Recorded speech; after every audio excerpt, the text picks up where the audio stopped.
cabane à cochon donne suite, troisième partie.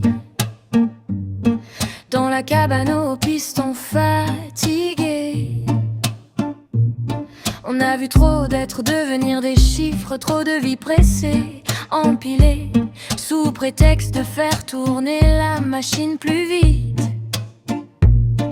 Le vivant n'est pas une cadence, ni une ligne sur un carnet de vente.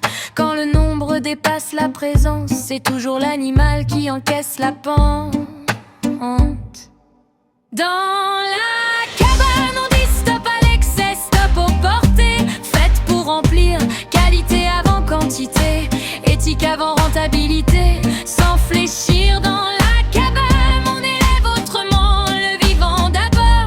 Clairement, un lapin trop jeune, un corps qui lâche le stress du transport. Comme révélateur, les silences qu'on n'a pas su voir, parce qu'il y en avait trop, trop d'ailleurs. Éleveur, ce métier est un engagement, pas un flux tendu, pas une usine. Observer, soigner, entretenir vraiment, c'est ça la vraie discipline.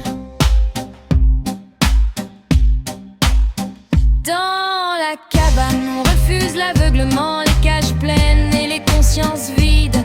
Moins d'animaux, plus de temps, moins de rendement, plus de dignes.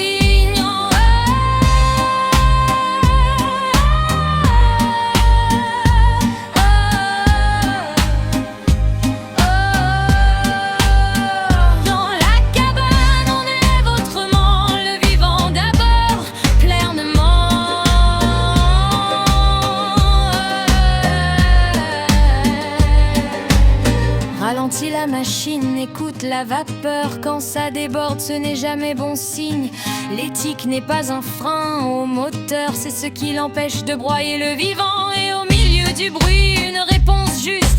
Elisa attentive, droite, sans détour, appel rapide, décision robuste, conseils suivis, intuition toujours à l'écoute. Dans la cabane, sans voir te remercier pour avoir choisi l'attention plutôt que le déni, pour avoir agi quand il le fallait ici, pour avoir protégé quand c'était fragile et petit. Dans la cabane des lendemains conscients, ton geste trace un chemin différent. La cabane ne sera jamais parfaite, mais elle refuse de fermer les yeux. Militer ici, ce n'est pas attaquer, c'est choisir le vivant courageusement.